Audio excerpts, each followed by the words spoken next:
మరొకసారి మీ అందరికీ వందనాలు తెలియజేస్తూ ఉన్నాను ప్రేమతో.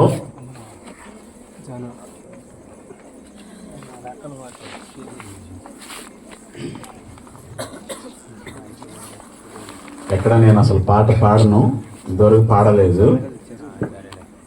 వచ్చి కూర్చొని ఫస్ట్ నుంచి వింటా ఉన్నాం. అన్న ఫోన్ అట్టా అట్టా ఇట్టా అంటున్నాడు ఇక్కడ కూర్చొని. పక్కన టోనీ కొంచెం మ్యూజిక్ గురించి అవగాహన ఉన్నది కాబట్టి చెప్తున్నాడు. నాకు కూడా పాడాలనిపించింది. ఆపరేటింగ్ ఆ మ్యూజిక్ చూసి పాడాలనిపించింది. మ్యూజిక్ కొన్న గొప్పతనం అదే.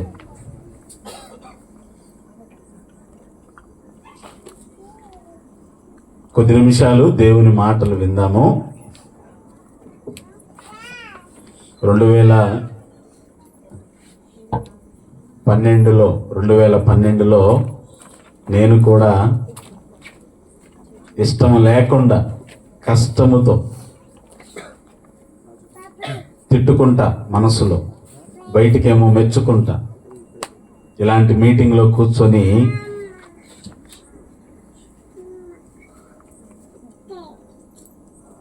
దేవుని మాటలు విని కొద్దిసేపు బయటికి వెళ్ళిన వ్యక్తిని నేను. దేవుడు మరలా వదిలిపెట్టకుండా 2011లో అలా ప్రారంభమైంది. 2012లో మళ్ళా ఇలానే తిట్టుకుంటా, మనసులో బయటికి మెచ్చుకుంటా, అట్లా ఈడిట్ట మాట్లాడని చెప్పి ఒక సెల్ ఫోన్ ద్వారా 2012లోనే నవంబర్ నెలలో, ఇప్పుడు ఇదే నెల డిసెంబరు, ఇట్లా మనుషులకు మాట్లాడని చెప్పేసి ఒక సెల్ ఫోన్ ద్వారానే దేవుడే తను తాను ఈ ఘోర పాపికి ప్రత్యక్షపరుచుకున్నాడు. నేను దేవుణ్ణి తెలుసుకోవటం కాదులే కానీ ఆయనే తానెవరో నాకు తెలియపరుచుకున్నాడు. ఇందులో ఎవరి గొప్పతనం ఎక్కువ అంటే దేవునిదే. ఒక సెల్ ఫోన్ ద్వారా నేను దేవుని మాటలు విని దేవుని నమ్ముకోవటం జరిగింది. ఎందుకో ఆ మాటలు చెప్పాలనిపించి చెప్తా ఉన్నాను. పరిశుద్ధ గ్రంథమైన బైబిల్లో నుంచి ఒక లేఖన భాగాన్ని చదువుదాం ఈ సమయంలో. పరిశుద్ధ గ్రంథమైన బైబిల్లో నుంచి ఒక లేఖన భాగాన్ని చదువుదాం. నూతన నిబంధనలో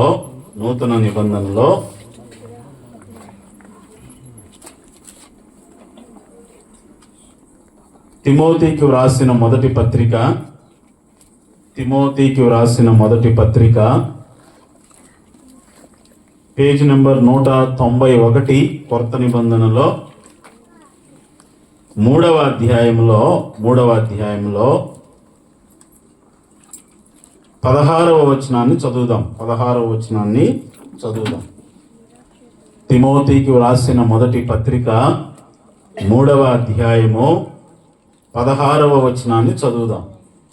నిరాక్షేపముగా దైవభక్తిని గూర్చిన మర్మము గొప్పదై ఉన్నది.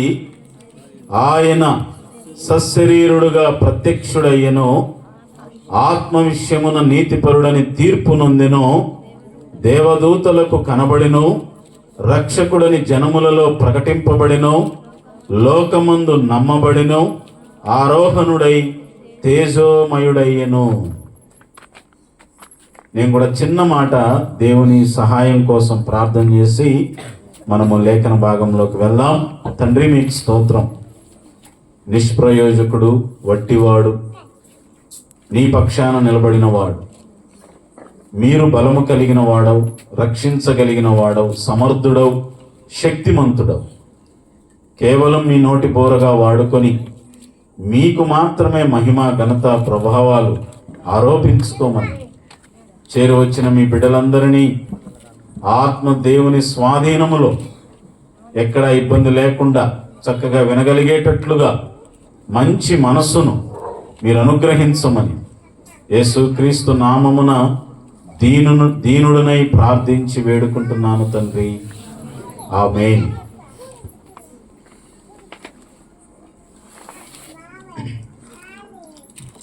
గుంటూరులో నవంబర్ 27 నుండే సెమీ క్రిస్మస్ అని వేడుకలు ప్రారంభించటం జరిగింది.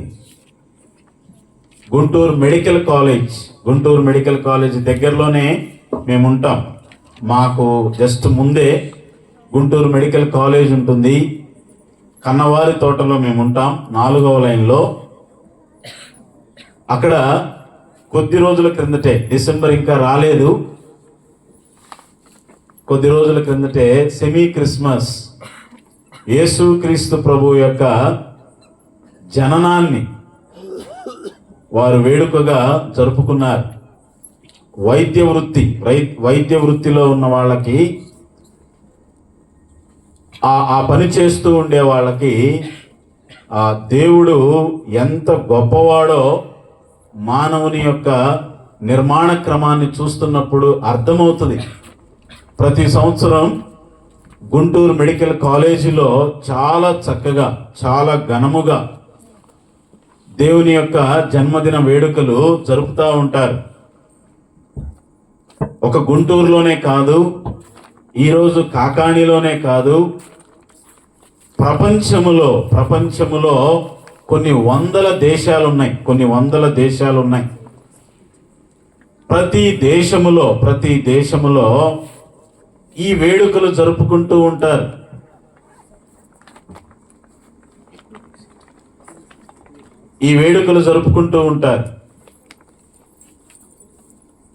పుట్టినరోజు జరుపుకోవటం ఒక్కరోజు కదా. పుట్టినరోజు ఎన్ని రోజులు జరుపుకుంటారు చెప్పండి? ఒక్కరోజు. కానీ నెల రోజులు పుట్టినరోజు జరుపుతున్నారంటే అది కూడా ఒక ఊరిలోనే కాదు, ఒక పట్టణంలోనే కాదు, ఒక రాష్ట్రంలోనే కాదు, ఒక దేశంలో కాదు, ప్రపంచంలో ఉన్న అనేక దేశాలలో. ఇప్పుడు నాకేందంట దాని గురించి అని అనుకునేవాడిని నేను కూడా ఒకప్పుడు. ఇప్పుడు నాకు లాభం ఏంటి, నాకు వచ్చే లాభం ఏంటి? తర్వాత అర్థమైంది నాకు వచ్చే లాభం ఏందో.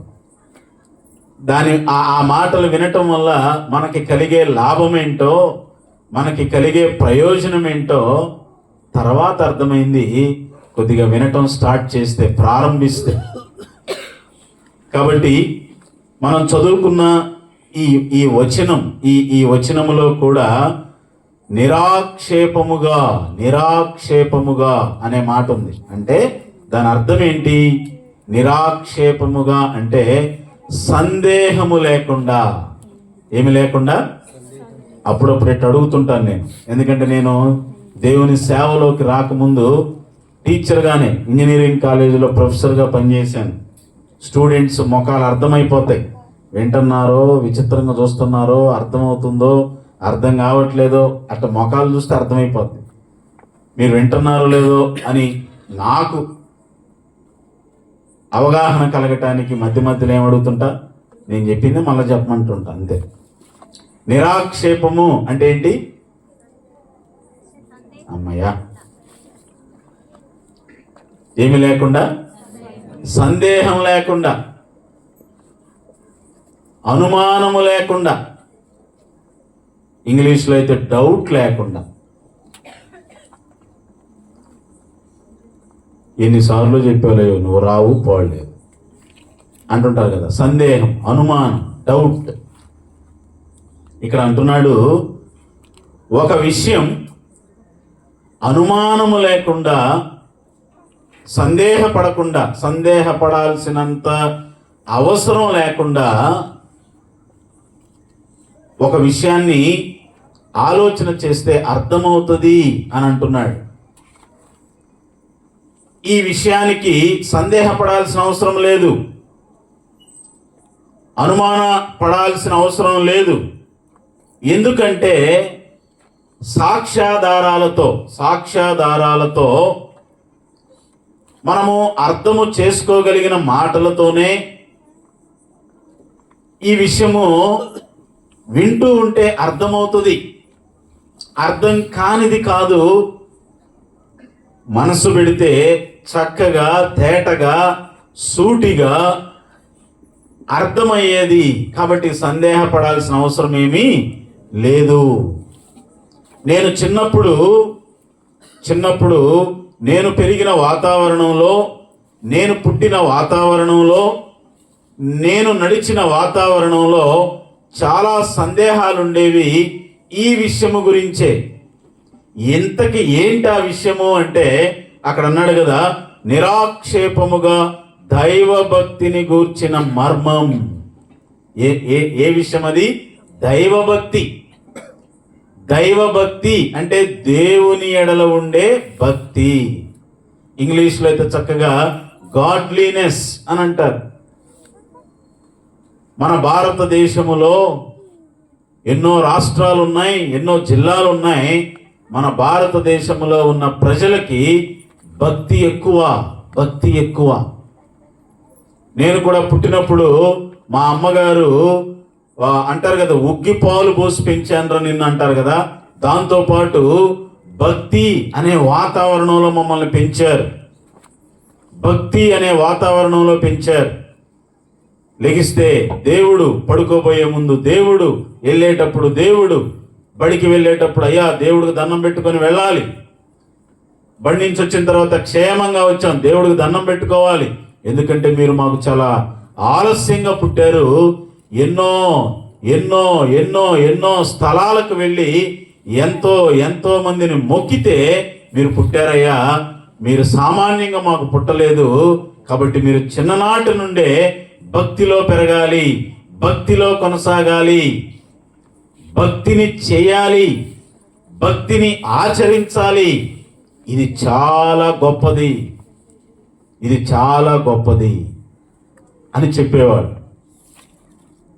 అయితే సందేహాలున్నాయి, అనుమానాలున్నాయి. అవి ఇంట్లో వాళ్ళని అడిగితే చెప్పలేకపోయేవాడు, తెలిసిన వాళ్ళని అడిగినా చెప్పలేకపోయేవాడు. ఇక్కడ అంటున్నాడు, ఇక్కడ చెప్తున్న భక్తి అనుమానపడాల్సిన అవసరము లేదు, సాక్ష్యాధారాలతో ఉన్నది అని ఇక్కడ చెప్తున్నాడు. చిన్నప్పుడైతే చాలా అనుమానాలు, సందేహాలు, ఎటు వెళ్తున్నామో, దేవుడు అని ఒక ఆయన ఉన్నాడు అని తెలుసు, కానీ నేను చేస్తున్నది సత్యమా అసత్యమా, రైటా రాంగా ఏంటి? ఒక్కొక్కరిని అడుగుతా ఉంటే వాళ్ళు ఎక్కడో ఒక దగ్గర ఏమోనయ్యా మాకు కూడా తెలియదు అని చెప్పేవాళ్ళు. నేను గుంటూరులో ఇంజనీరింగ్ చదివాను. అక్కడ యోగా ధ్యానం క్లాసెస్కి వెళ్ళినప్పుడు కూడా అక్కడ ఒక పెద్ద రిటైర్డ్ హెడ్ మాస్టర్ ఉండేవాడు. అంకుల్ ఇలా ఉన్నాయి చెప్పండి అంటే కొన్ని చెప్పేవాడు. ఈ శరీరాన్ని నడిపించేది, ఈ శరీరాన్ని కదిలించేది, ఈ శరీరం ఇప్పుడు జీవముతో ఉంది అంటే ఆత్మ వలననే అని ఆ క్లాసెస్లో వినేవాడిని. ఆ ఆత్మ ఎక్కడి నుంచి వచ్చాడు, ఆ ఆత్మ ఎక్కడికి వెళ్తాడు, ఆ ఆత్మ గురించి ఏంటి సంగతి అంటే నాకు తెలియదు అనేవాడు. అయితే ఇక్కడ రాయబడిన మాట నిరాక్షేపముగా దైవ భక్తిని గూర్చిన మర్మం గొప్పదై ఉన్నది. నిజానికి దైవభక్తి కొద్దిగా మర్మంగానే ఉంటుంది. మర్మము అంటే అర్థమయ్యి అర్థం కానట్టుగా, కనబడి కనబడనట్టుగా. ఇక్కడ కూర్చున్న వారిలో దేవుణ్ణి ఎప్పుడైనా ఎవరైనా చూశారా అంటే సమాధానం మీకే తెలుస్తుంది. అయితే మర్మముగా ఉన్న ఆ సంగతిని దేవుడే ప్రత్యక్షపరిచాడు, విషదపరిచాడు, తేటగా తెలియపరిచాడు. నిజానికి దేవుడు ఎవరు అంటే సృష్టికర్త. ఈ సృష్టిని కలగజేసిన వాడు, ఈ సృష్టిని నిర్మించినవాడు, నిన్ను నన్ను కూడా నిర్మించినవాడు. క్రియేటర్, సృష్టికర్త. సృష్టి పూర్తిగా మనకు అర్థం కావట్లేదు. సృష్టి పూర్తిగా మనము చూడలేకపోతున్నాం. సృష్టిని సముద్రము లోపల ఎన్ని అడుగులు లోతులో గట్టి నేల తగిలిద్దే చెప్పమంటే చెప్తారా అంటే, నేను ఇంజనీరింగ్ చదివాను. నేను గ్రౌండ్ వాటర్, నీళ్ళల్లో, ఆ భూమిలో నీళ్లను లేకపోతే భూమి లోపల ఏముందో తెలుసుకోవటానికి కొన్ని మిషన్స్ కూడా నేను ఉపయోగించి వాటి ద్వారా కొన్ని పనులు చేశాం. అర్థం కాదు, లోపల ఏముందో అర్థం కాదు. వెళ్ళగలుగుతామా అంటే వెళ్ళలేం. కొంత దూరం వెళ్ళగలుగుతాం. ఒక దేశం వాళ్ళు అసలు భూమి లోపల ఏముందో తెలుసుకోవాలి అని చెప్పి ఆ సొరంగం తవ్వటం మొదలుపెట్టారు. తవ్వుతున్నారు. వింటున్నారు మీరు? ఏం చేస్తున్నారు? తవ్వుతున్నారు. చిన్నగా వేడి రావటం ప్రారంభమైంది. అయినా మొండి పట్టుబట్టి ఇప్పుడు కనుక మీరు ఎట్లాగైనా చలైనా ఏదైనా గట్టిగా కూర్చున్నారో అట్లా మొండి పట్టుబట్టి తవ్వటం చేస్తూ ఉన్నారు. ఇంకా వేడెక్కువైంది. ఇంకా మన వల్ల కాదురా బాబోయ్ అనుకున్నారు. ఈ తవ్వే ముందు ఏం చెప్పారంటే, మేము భూమిని తవ్వుతున్నాం, లోపల ఏముందో తెలుసుకోబోతున్నాం అన్నారు. తెలుసుకున్నారా? ఆ ప్రకటన చేసి తవ్వటం ప్రారంభించారు. కొద్ది సంవత్సరాలకో లేదా కొద్ది నెలలకో అవల. అంటే ఎందుకు ఈ మాటలన్నీ చెప్తున్నామంటే, ఈ సృష్టి శరీరము లోపల ఏముందో తెలుసుకోవటానికి కూడా డాక్టర్లు కదా ఎక్స్రేలు, scan, MRI scan, CT scan. మా ఆవిడ ఉంది ఇక్కడే. మా ఆవిడకి చిన్న అనారోగ్య సమస్య వచ్చినప్పుడు స్కానింగ్ సెంటర్కి పోయాం. సిటీ స్కాన్ చేశారు. డాక్టర్ అన్నాడు, సరిగ్గా కనపడట్లేదు కాబట్టి కాంట్రాస్ట్ అనేది మళ్ళా చేద్దాం అన్నాడు. సిటీ స్కాన్ చేశారు. డాక్టర్ ఏమన్నాడంటే, సరిగ్గా కనపడట్లేదు, కాంట్రాస్ట్ అనేది ఇంకోటి చేయాలి, ఒక ఇంజెక్షన్ ఇవ్వాలి అన్నాడు.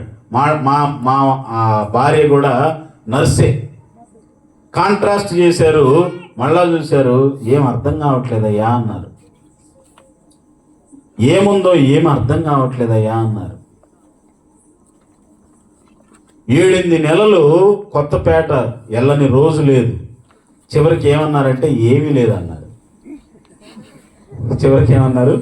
కానీ ఉంది, లోపల ఉంది. లేకపోతే ఎందుకు అన్ని రోజులు తిరుగుతాం? ఏంది సిస్టర్ వెనక్కి దిగి నవ్వుతున్నారు మీరేమన్నా? స్కానింగ్ సెంటర్ ఏంటి? ఓహో రైట్. ఏదో ఉంది, లోపల ఒక గడ్డ ఉంది, అది అర్థం కావట్లా. ఇవన్నీ నిజంగా మనం ఆలోచిస్తే ఈ సృష్టి మనకి పూర్తిగా అంతుబట్టట్లా, అర్థం కావట్లా. మరి సృష్టికర్త, సృష్టిని కలగజేసిన సృష్టికర్త, సృష్టి మనకి పూర్తిగా అర్థం కావట్లేదు, అంతుపట్టట్లేదు, క్లారిటీ రావట్లేదు. 4 డాక్టర్ల దగ్గరికి తిరిగాం మేము. ఒక డాక్టర్ ఎందుకు నిర్ధారణ చేయలేకపోయాడు? ఆయనకి చేత కాదా? చేతవు, అర్థం కాదు. కొన్ని అంతుపట్టవు. డాక్టర్లకు అంతుపట్టని రోగాలు కూడా ఉన్నాయి. అది నిజం. ఇంజనీర్లకు అంతుపట్టనివి చాలా ఉన్నాయి. ఈ సృష్టిలో జరిగే కార్యకలాపాలన్నీ అంత బాగా అర్థం కావు, కొన్ని మర్మంగా ఉన్నాయి. మరి సృష్టి అలా ఉంటే సృష్టికర్త ఎట్లా అర్థమవుతాడు చెప్పండి? అందుకే ఇక్కడ ఏమన్నాడు? నిరాక్షేపముగా, మర్మముగా.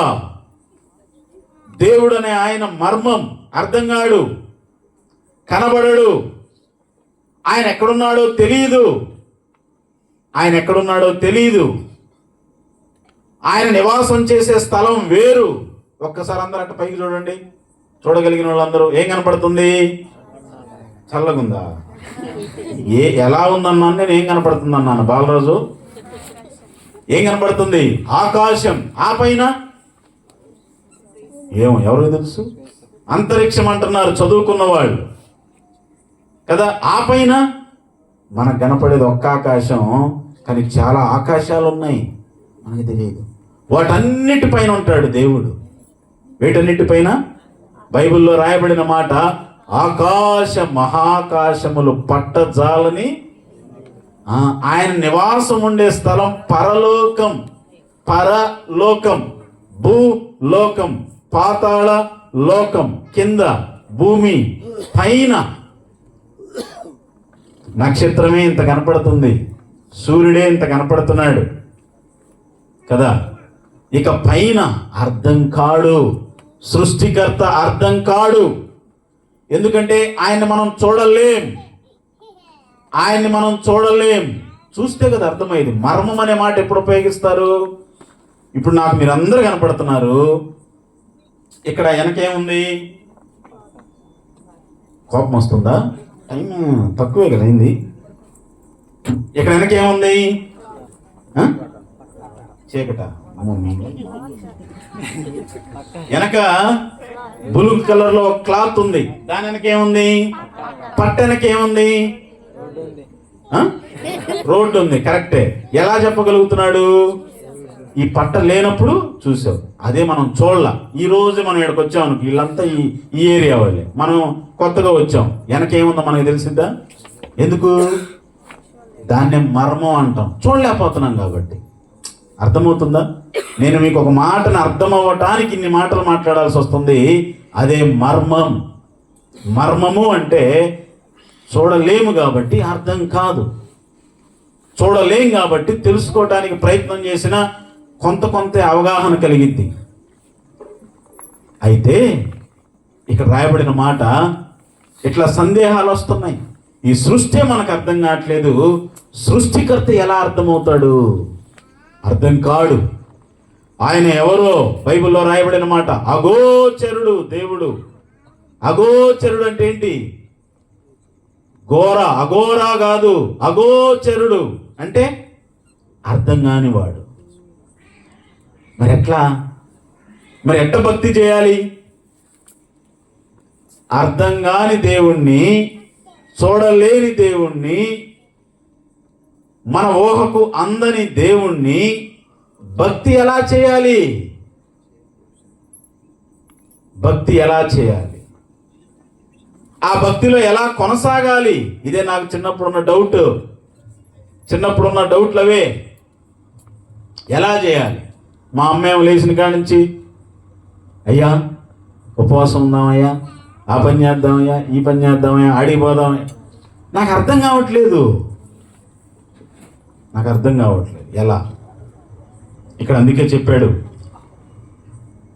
నిరాక్షేపముగా సందేహాలు ఉన్నాయి, కానీ ఇక్కడ ఈ భక్తి, ఈ దైవ భక్తి మర్మము చాలా గొప్పది. అయితే మరి అర్థం కాని, చూడలేని, గ్రహించలేని సృష్టికర్త అయిన దేవుణ్ణి ఎలా అంటే దానికి ఆన్సర్, దానికి జవాబు ఇక్కడ చెప్పాడు. దేవుడికి తెలుసు, మానవులు తమ జ్ఞానముతో, తమ ఆలోచనలతో నన్ను తెలుసుకోవటం కష్టం, నన్ను గురించి తెలుసుకోవటం కుదరదు అని తెలిసి ఆయనే ఆ మర్మాన్ని ఇక్కడ పట్టదీసినట్టుగా, ఆయనే మనకు అర్థమయ్యేటట్టుగా, మనము చూడగలిగేటట్టుగా, మనము వినగలిగేటట్టుగా, చూసి ఓహో గ్రహించగలిగేటట్లుగా ఆయనే ఒక ఆలోచన చేసి దానిని కార్యరూపంలోకి తీసుకొచ్చాడు. అదే క్రిస్మస్. కింద చూడండి, ఆయన ఎవరాయన? సృష్టికర్త అయిన ఆయన, సర్వమును సృష్టించిన ఆయన, అగోచరుడు అయిన ఆయన, పరలోకములో నివసించే ఆయన, ఎవరి కంటికి కనబడకుండా ఉన్న ఆయన, అర్థము చేసుకోలేని ఆయన, మన ఊహకు అందని ఆయన. ఇప్పుడు ఎట్టొచ్చాడు? అక్కడ ఉన్న చదవండి. ఆయన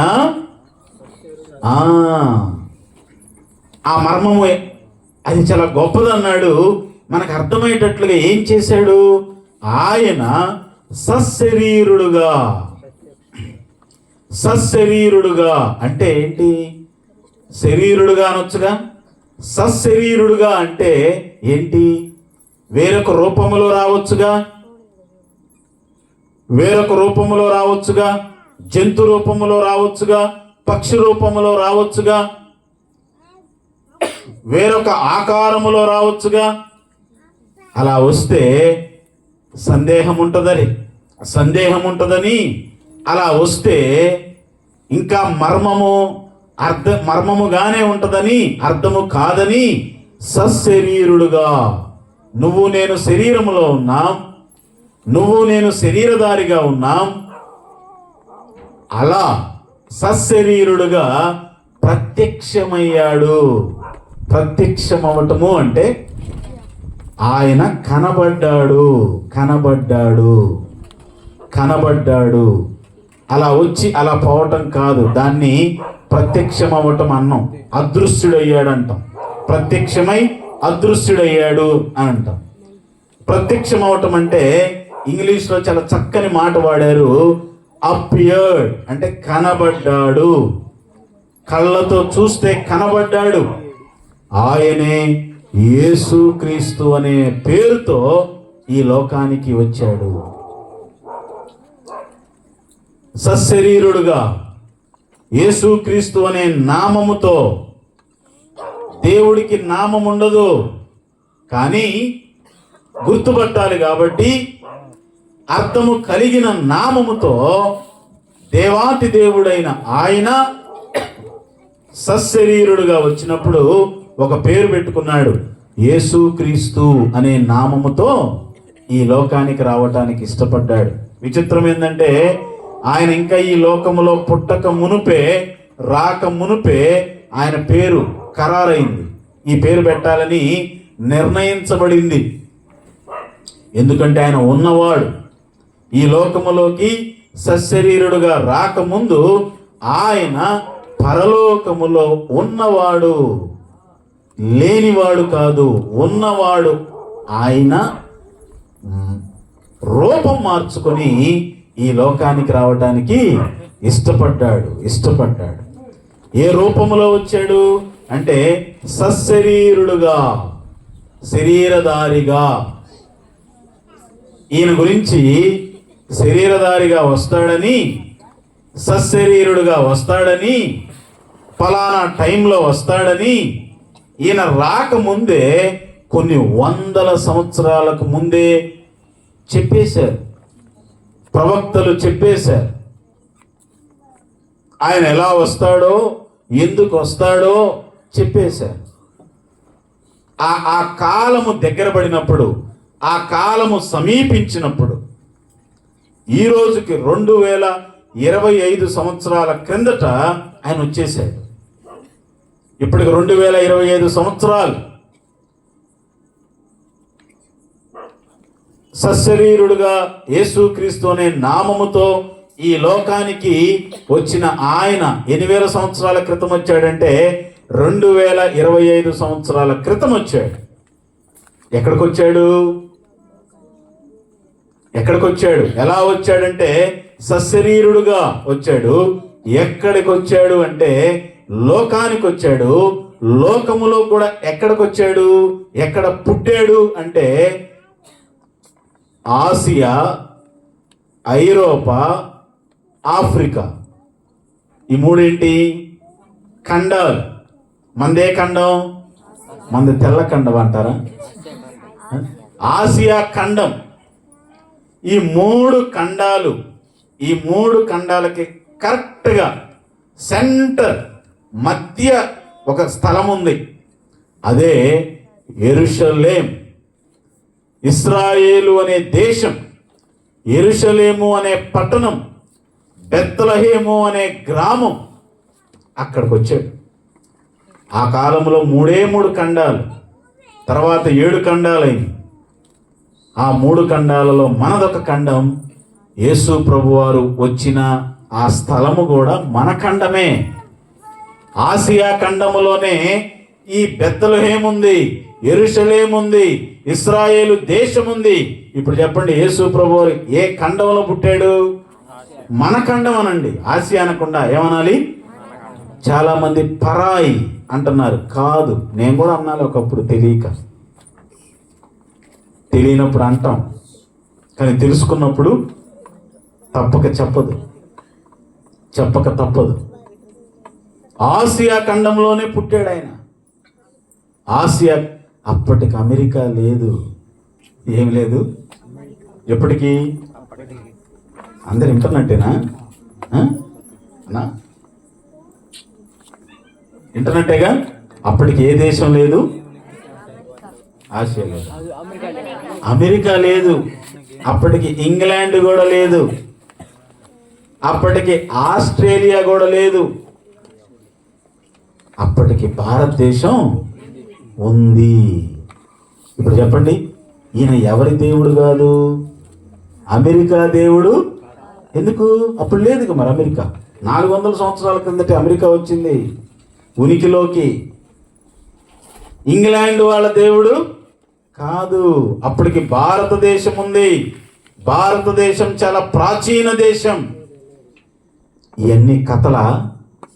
ఇవన్నీ కట్టుకథలా? కానే కాదు.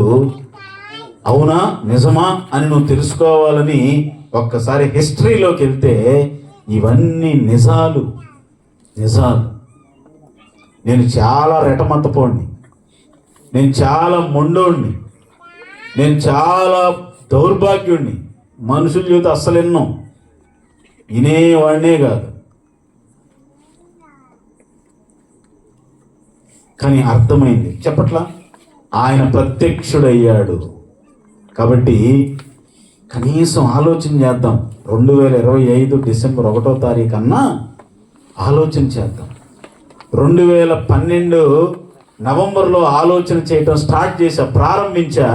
నాకు అర్థమైంది 2025 డిసెంబర్ 1వ తారీఖు అన్నా ఆలోచన చేయటం ప్రారంభం చేయండి. అది చేయండి ముఖ్యంగా. విషయం అర్థమైంది. ఈయన ఎవరో, ఈయన ఎందుకు వచ్చాడో, ఈయన వల్ల మనకి కలిగే లాభం ఏంటో అర్థమైంది. కాబట్టి ప్రత్యక్షమయ్యాడు. తర్వాత ఇక్కడ రాయబడిన మాట, ఎందుకు వచ్చాడు ఆయన? ఎందుకు వచ్చాడు అంటే చూడండి, అక్కడ నీతిమంతుడని తీర్పు పొందాడు. నీతిమంతుడంటే దాని అర్థం, నీతికి వ్యతిరేకమైన పదం ఏంటి? అవినీతి. అవినీతి ఎట్లా చేస్తారు? చూపులతోనా, చేతులతోనా, కాళ్ళతోనా? అవినీతి ఎట్లా చేస్తారు? ఏం మీకు తెలీదా? వీడు చాలా అవినీతి పరుడండి, వీడెందుకు నన్ను చెప్పుదాం అంటే ఎట్ట చెప్తారు? చూపులతో అవినీతి చేయొచ్చా? చేతులతోనా? చేతులతోనే. లంచం తీసుకున్నాను అనుకో, ఏం చేసినట్టు? ఈయనెవరు? నీతిపరుడు అంటే దోషము లేనివాడు. చేతులతో గాని, చూపులతో గాని, కాళ్ళతో గాని ఎక్కడా కూడా తప్పు చెయ్యని వాడు. ఎక్కడా? ఈ లోకములో. ఎక్కడా? యెరూషలేములో, మన ఖండములో 33.5 సంవత్సరాలు ఈ భూలోకములో ఆయన జీవించాడు. శరీరధారిగా వచ్చాడు. మనందరికీ అర్థమవ్వాలని, మనందరము వింటున్నప్పుడు గ్రహించాలని ఈ 33.5 సంవత్సరాలు ఆయన ఏ తప్పు కూడా చేయలేదు. మరి ఎందుకు చనిపోయాడు? ఏ తప్పు చేయకపోతే ఎందుకు చచ్చిపోయాడు? ఏమన్నా రోగం వచ్చిందా? ఎవరన్నా చంపారా? చంపారు. ఎందుకు చంపారు? ఎందుకు చనిపోయాడు? అప్పుడప్పుడు ఎవరైనా చచ్చిపోతే వీడు జీవించిన జీవితానికి ముందే చచ్చిపోయాడు అంటారు కదా, మరి ఈయన ఎందుకు చచ్చిపోయాడు కదా? నీతిపరుడు కదా. తర్వాత చూడండి, దేవదూతలకు కనబడ్డాడు, మనుషులకు కాదు దేవదూతలకు కనబడ్డాడు. ఆ దేవదూతలే చెప్పారు. తర్వాత ప్రాముఖ్యమైన మాట, రక్షకుడని జనములలో ప్రకటింపబడెను. ఈరోజు కూడా ప్రకటించబడుతుంది అదే. రక్షకుడు ఎవరైనా? రక్షకుడు అంటే ఏంటి? రక్షకుడు అంటే ఏంటి? రక్షించేవాడు అంటే కాపాడేవాడు అంటే ఏముందని అర్థం? ఎప్పుడన్నా అయ్యయ్య నన్ను కాపాడయ్యా కాపాడయ్యా అంటున్నావంటే అంటే నువ్వు ఎక్కడున్నావని అర్థం? ప్రమాదంలో ఉన్నావని అర్థం. ఈయన రక్షకుడైతే, కాపాడేవాడైతే ఏముందని అర్థం? ప్రమాదం ఉంది, ఆపద ఉంది అని అర్థం. ఆ ఆపదలో నుంచి, ఆ ప్రమాదములో నుంచి కాపాడేవాడు, రక్షించేవాడు అని ఇక్కడ రాయబడింది. ఇంతకీ ఏ ఆపద, ఏ ప్రమాదం అని మనం ఆలోచన చేస్తే జనములలో ఏమని ప్రకటించబడుతుంది? ఈయన క్యాన్సర్ నుండి తగ్గిస్తాడండి. క్యాన్సర్ అనే రోగం నుండి కాపాడుతాడండి. ఈయన గుండెపోటు నుండి కాపాడుతాడండి. ఈయన దొంగల నుండి కాపాడుతాడండి. ఈయన మూత్రపిండాలకు ఏదైనా రోగం వస్తే దాని నుంచి కాపాడుతాడండి అని ప్రకటించబడుతుందా? కాదు. దేని నుండి కాపాడుతాడాయన? దేని నుండి రక్షిస్తాడాయన అంటే పాపములో నుండి. ఈ మాట జాగ్రత్తగా వినండి. పాపమనగా మనందరికీ బాగా తెలుసు పాపం అంటే. ఈ పాపం ఎక్కడ ఉంటుంది? లోపల గూడు కట్టుకొని ఉంటుంది. చెట్టు లోపల పక్షి కనబడకుండా ఒక గూడు కట్టుకొని ఎలా ఉంటుందో మనం ఆకారానికి మనం కనపడతాం. పాపము కూడా లోపల దాగి దాగి దాగి ఉంటుంది. నోటి ద్వారా, చేతుల ద్వారా, కాళ్ళ ద్వారా, శరీరములో ఉన్న అవయవాల ద్వారా ఆ పాపము బయటకు వస్తూ ఉంటుంది. కొంతమందిదేమో కనబడింది, కొంతమందిదేమో కనబడదు, అంతే. ఒక్కసారి మనం ఏంటి అని ఆలోచన చేస్తే బాగా అర్థమైంది. ఏమని ప్రకటించబడుతున్నాడు ఈయన? జనములలో రక్షకుడని ప్రకటించబడెను. ఏమని ప్రకటన జరుగుతుంది అంటే పాపముల్లో నుండి ఈయన కాపాడుతాడు, పాపముల్లో నుండి ఈయన రక్షిస్తాడు మొట్టమొదట. రెండవది, ఇక మీదట పాపము చేయకుండా కాపాడగలడు, రక్షించగలడు. మూడవది, ఈ భూమిని విడిచిపెట్టిన తర్వాత ఎవరు ఈ భూమిని విడిచిపెట్టిన తర్వాత మనం ఈ లోకాన్ని విడిచిపెడతామా? అందరం ఏడే ఉంటామా? విడిచిపెట్టాల్సిందేగా ఏదో ఒక రోజు. మనందరం ఏదో ఒక రోజు ఈ లోకాన్ని విడిచిపెట్టిన తర్వాత రెండు లోకాలకు వెళ్తాం. నరకము, పరలోకం. చివరగా నరకం, దానికంటే ముందు పాతాళం. పాతాళములోకి వెళ్లకుండా, తర్వాత నరకములోకి వెళ్లకుండా పరలోకానికి వెళ్ళేటట్లుగా నరకము, పాతాళము నుండి కాపాడుతాడు, రక్షిస్తాడు. ఏ రక్షకుడైనా దేని నుండి కాపాడుతాడు అంటే ఈ మూడు. ఇప్పుడు దాకా నేను చేసిన పాపముల నుండి కాపాడుతాడు, రక్షిస్తాడు. ఇక నేను కొంతకాలం బతకాలి ఈ భూమి మీద, బ్రతుకుతున్నంత కాలం పాపము చేయకుండా కాపాడుతూ ఉంటాడు అనుదినం. ఎంత గొప్ప సంగతిలో మనం ఆలోచన చేస్తే అర్థమైంది. పాపము మనిషిని ప్రశాంతంగా ఉండనివ్వదు. పాపము మనిషిని పిప్పి పిప్పి చేసింది. పాపముకు అనేక రూపాలు ఉన్నాయి. కొంతమందికి పాపము తాగుబోతుతనం ద్వారా బయటకు వచ్చింది. కొంతమందికి పాపము వ్యభిచారం అనే దాని ద్వారా బయటకు వచ్చింది. కొంతమందికి పాపము దొంగతనము అనే దాని ద్వారా బయటకు వచ్చింది. కొంతమందికి పాపము ధూమపానం దాని ద్వారా బయటకు వచ్చింది. కొంతమంది అంటారు, ఇవేమి మాకు లేవుగా, మరి మాకెట్టొచ్చింది? ఇవేమి మేము చేయట్లేదుగా, మరి మాకెట్టొచ్చింది? మాకెట్టొచ్చింది? పాపం మాలో నుంచి ఎట్ట బయటకు వచ్చింది? అసూయ లేదా? అసూయ అంటే ఏంది? ఊరి ఏ కలర్ ఇది? నాకేంది ఆ కలర్ లేదు. మీ ఇద్దరిని ఏమన్నట్లు నేను మామూలుగా అసూయ అంటే ఏందో చదువుతున్నా. వీళ్ళకి ఈ కలర్ ఉంది, నాకు ఆ కలరు ఉండాల్సిందే, నాకు కూడా ఆ కలర్ ఉండాల్సిందే అంటాం వేరు. వాడికి ఉంది కాబట్టి నాకు కూడా ఉండాలి, వాడికి నాకు లేకపోతే వాళ్ళకు కూడా ఉండకూడదు. ఇది లేదా? సరే, ధూమపానం, మద్యపానం, వ్యభిచారం ఇవన్నీ ఓకే, ఇవేమీ లేవు. అసూయ, కుళ్ళు, బైబిల్ ఏముందో తెలుసా? కుళ్ళు క్యాన్సర్ లాంటిది. కుళ్ళు ఏంటిది? కుళ్ళుబోతనం. ఒకడు బాగుంటే ఓరవలేనితనం, ఒకడు బాగుంటే చూడలేనితనం. అసూయ దాన్నే మత్సరం, కుళ్ళు. మత్సరము ఎముకలకు కుళ్ళు. ఇవి లేవా? దురాశ లేదా? నేత్రాశ లేదా? బడాయి లేదా? ఇవన్నీ ఉన్నాయి కదా. నాలో లేవండి అన్న వాళ్ళు ఎవరు ఉండరు అని దేవుడు చెప్తున్నాడు.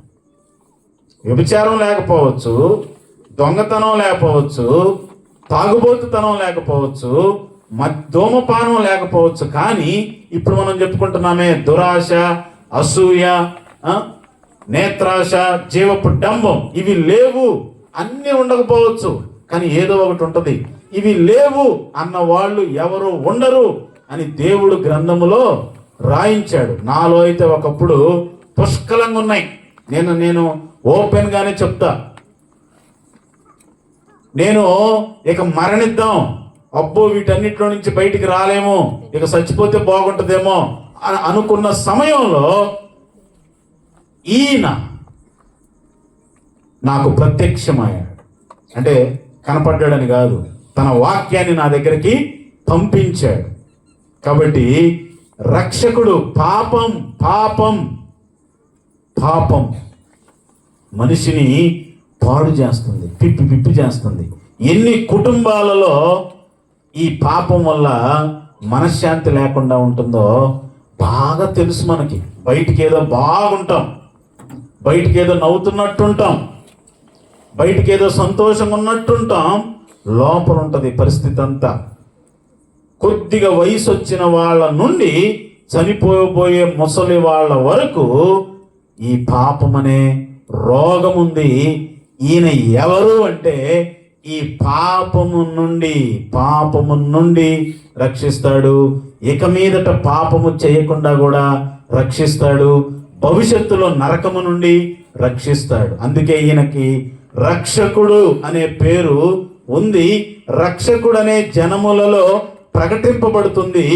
ఇలా ప్రకటించబడుతూ ఉన్నప్పుడు లోకములో అనేక మంది నమ్మారు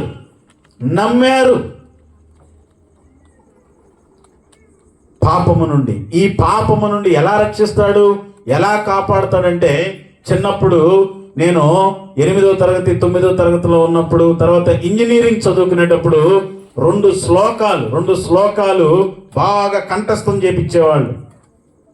పాపోహం పాపకర్మ పాపోహం పాప సంభవ త్రాహిమాం కృపయా దేవ శరణం గతవత్సల అనే ఒక శ్లోకం ఉంటుంది. అంటే పాపంలోనే పుట్టాను, పాపంలోనే పెరుగుతున్నాను, పాపంలోనే జీవిస్తున్నాను, ఈ పాపమును క్షమించయ్యా కరుణతో, దయతో, నీ యొక్క ప్రేమతో అని వేడుకోవటం దేవుణ్ణి. రెండవది, సర్వపాప పరిహారం రక్త ప్రోక్షణం ఆవశ్యకం, తద్రక్తం పరమాత్మేన పుణ్యదాన బలియాగ. ప్రతి మనిషి పాపం చేశాడు. ఆ పాపము నుండి రక్షించబడాలి అంటే, కాపాడబడాలి అంటే రక్తము చిందించాలి. ఆ రక్తం పరమాత్మేన, పరలోకములో ఆత్మరూపిగా కంటికి కనబడకుండా, మనకు అర్థం కాకుండా, మనము గ్రహించలేనటువంటి ఆయన శరీరధారిగా పరమాత్మేన పుణ్యదాన బలియాగ, పుణ్యంగా ఉచితంగా పుణ్యదానం అందరి కొరకు బలియాగ బలైపోవాలి. ఎలా పాపము నుండి ఎలా కాపాడతాడు, పాపము నుండి ఎలా రక్షిస్తాడంటే మాటతో కాదు, రక్తము చిందించబడాలి. రక్తము చిందించబడాల్సిందే. ఆ రక్తము చిందించటానికే ఆయన సశరీరుడుగా ఈ లోకానికి వచ్చాడు. సిలువలో రక్తాన్ని చిందించాడు. యేసు ప్రభువు ఎందుకు చనిపోయారు? ఆయన ఎందుకు పుట్టాడు అంటే చనిపోవటానికే పుట్టాడు. ఎందుకు చనిపోయాడు అంటే పాపాలకి పరిహారం. బైబిల్లో ఒక మంచి మాట ఉంది, ప్రాయశ్చిత్తం. పాపానికి ప్రాయశ్చిత్తం చేయటానికి ఈ లోకానికి వచ్చాడు. ఎందుకు అంటే ప్రేమ. ఆయనకి ప్రేమ. నువ్వంటే, నేనంటే అమితమైన ప్రేమ, నువ్వంటే అమితమైన ప్రేమ. ఎందుకు?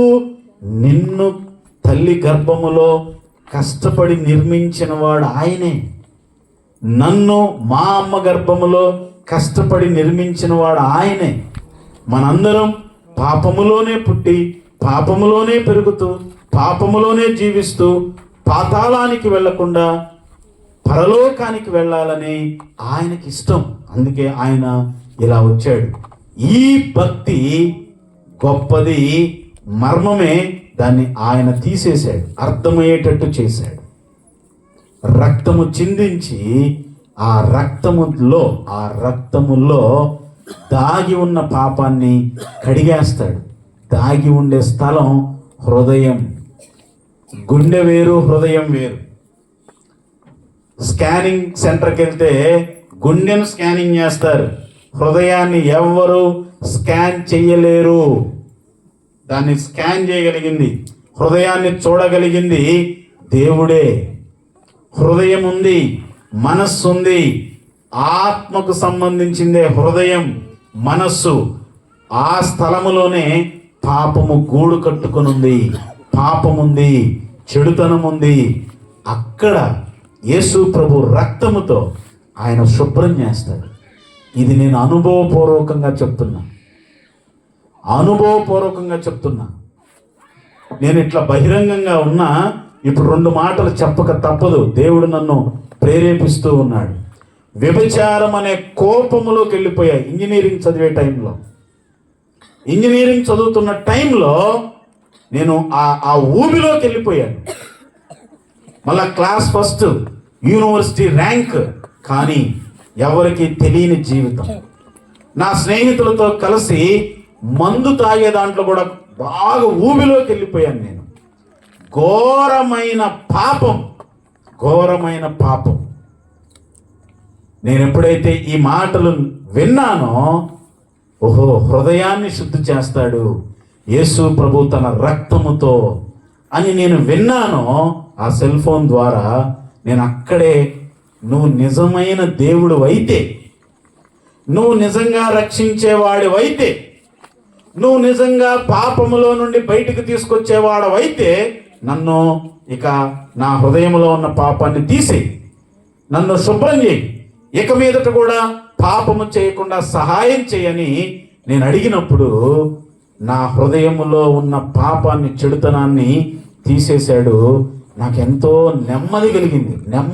ప్రశాంతంగా ఉంది. అప్పుడు దాకా భారంగా, దిగులుగా, దుఃఖముతో, ఎవ్వరికి చెప్పుకోలేనంత వేదనతో ఉన్నప్పుడు ఎప్పుడైతే నేను అలా అడిగానో, నన్ను ఆయన శుభ్రం చేశాడు తన రక్తముతో. ఇవన్నీ కంటికి కనబడవు. అనుభవం. సందేహపడాల్సిన అవసరం లేదంటున్నాడు. అదే అనుభవం. క్రైస్తవ జీవితం అనుభవం. ఇది నేను 2012 నవంబర్లో అనుభవంతో అలా ముందుకెళ్తా ఉన్నాను. ఇక మీదట ఆ రోజు నుంచి ఈ రోజు వరకు, ఆ రోజు నుంచి ఈ రోజు వరకు, ఇక ముందు కూడా రోజు పాపములోకి వెళ్ళకుండా చేతులను, కాళ్ళను, శరీరములో ఉన్న సర్వ అవయవాలను ఆయన కాపాడుతూ ఉన్నాడు. ఆత్మరూపిగా నాలోకి వచ్చి పరిశుద్ధాత్మ దేవుడు నాలో నివసించి నన్ను భద్రం చేస్తూ ఉన్నాడు, కాపాడుతూ ఉన్నాడు. ఎందుకంటే ఆయన పరిశుద్ధాత్మ, పరిశుద్ధమైన ఆత్మ. సశరీరుడుగా వచ్చాడు, లోకములోకి వచ్చాడు, రక్తము కార్చాడు. ఆ రక్తముతో పాపాన్ని తీసేస్తాడు, శుభ్రం చేస్తాడు. రోజు కూడా పాపములోకి వెళ్లకుండా మళ్ళా సహాయం చేయడానికి ఆత్మరూపిగా మనలోకి వస్తాడు. నువ్వు నమ్మితే వినాలి, ఆలోచించాలి.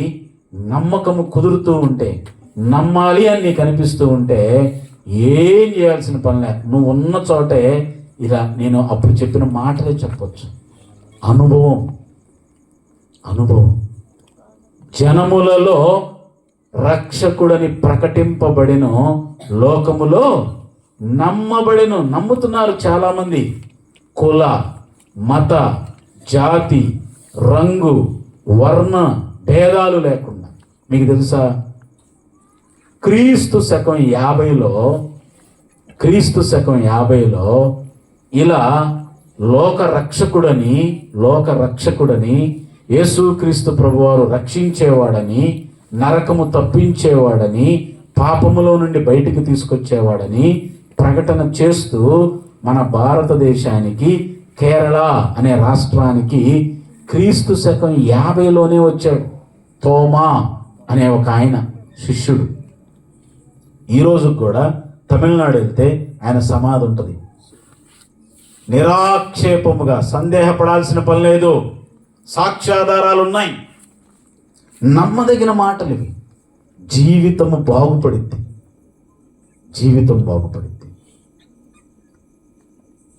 క్రీస్తు శకం 50 అప్పుడు కేరళలో బ్రాహ్మణులే ఫస్ట్ యేసు ప్రభువుని నమ్మారు. బ్రాహ్మణులు క్రీస్తు శకం 50లోనే. క్రీస్తు శకం గత 400 సంవత్సరాల క్రిందట అమెరికా, ఇంగ్లాండ్ దానికి ముందే. కాబట్టి ఈయన పరాయి కాదు, ఎవరో వచ్చి మనకు చెప్పలా. మన భారతదేశానికి స్వయంగా యేసు ప్రభు ఈ లోకంలో ఉన్నాడు కదా 33.5 సంవత్సరాలు. ఆయనతో పాటు తిరిగి ఆయన చేసిన పనులన్నీ చూసి ఆయనను వెంబడించిన ఆయనే మన భారతదేశానికి వచ్చాడు. అది భారతదేశానికి దేవుడిచ్చిన విలువ. భారతదేశంలోని ప్రజలకు దేవుడిచ్చిన విలువ, ప్రాముఖ్యత. మనది చాలా ప్రాచీనమైన దేశం, భక్తి కలిగిన దేశం. ఈ భక్తి సందేహపడుతూ చేసేది కాదు. ఈ భక్తి మర్మముతో ఉన్నది కాదు, ప్రత్యక్షమైన భక్తి. అదే చెప్తున్నాడు, నిరాక్షేపముగా దైవ భక్తిని గూర్చిన మర్మం చాలా గొప్పది. నిజానికి ఆ మర్మాన్ని బయలుపరిచాడు గొప్పగా, సశరీరుడుగా యేసుక్రీస్తు అని ఆయన ఈ లోకానికి వచ్చి. నమ్ముతున్నారు, చాలామంది నమ్ముతున్నారు. మేము హిందూ కుటుంబం, మాది నాదెండ్ల, చిలకలూరుపేట దగ్గర. నేను నమ్ముకున్నాను. నా పేరు శ్రీనివాసరావు. పేరు మార్చుకోవాల్సిన పని లేదు. పేరు మారదు, ఊరు మారదు, ఏం మారిద్ది? హృదయం మారిద్ది. హృదయం ఎందుకు మారిద్ది అంటే పాపం ఉంది అక్కడే. ఆ పాపం పోతే హృదయం ఎంత మారిద్ది అంటే నూతన హృదయం, నూతన సృష్టి అన్నాడు. ఇది అనుభవంతో మనము రుచి చూడగలిగిన భక్తి. కాబట్టి ఈ గుంపులో ఎవరైతే ఇంకా ఈయన గురించి వింటున్నారేమో, లేదా వినలేదేమో, సరిగ్గా వినలేదేమో, ఈ రోజన్నా మీరు విన్నారేమో. మీరు అనుకుంటున్నారు ఎవరో పిలిస్తే మేము వచ్చాము. కాదు, కంటికి కనపడుతుంది మనుషులే, కానీ దీని వెనక దేవుడు మిమ్మల్ని అలా పిలిపించేటట్టు ప్రేరణ కలగజేశాడు. నేను ఎంత చెప్పాను కదండి, ఎంత రెటమతం అంటే విననని చెప్పి ఒక ఫోన్ మా రూములో కూర్చొని ఫోన్ ద్వారా నేను, ఎందుకంటే ఆయన అంత గొప్పవాడు కాబట్టి ఆయన రక్షకుడు. నమ్ముదాం. ఇంకా ఎవరైతే నమ్మలేదో, ఇంకా ఎవరైతే అనుమానాలతో ఈయన మనకి సంబంధించిన వాడు కాదులే, ఈయన మన దేశానికి సంబంధించిన వాడు కాదులే అని అనుకుంటున్నారేమో. కాదు కాదు, సాక్ష్యాధారాలు ఉన్నాయి. ఇవి మనం నమ్మదగిన మాటలు. ఆత్మదేవుడు ఇప్పటికి నీ హృదయం దగ్గరకు వచ్చి ప్రేరేపణ కలిగిస్తూనే ఉంటాడు. ఇప్పుడు కూడా ఇంకా నమ్మని వాళ్ళతో, నిజమే కదా, నమ్మొచ్చు కదా, నీ జీవితం బాగలేదు కదా, బయటికి బాగానే ఉన్నావులే, అందంగా బాగా ఉన్నావులే, లోపల బాగలేదు కదా, నమ్మొచ్చు కదా అని ఇప్పటికీ నీ దగ్గరకు వచ్చి నీతో అట్లా ప్రేరణ కలిగిస్తూనే ఉంటాడు. నువ్వు ఓపెన్ చేస్తే హృదయాన్ని, అనగా అంగీకరిస్తే జీవితం మారిద్ది.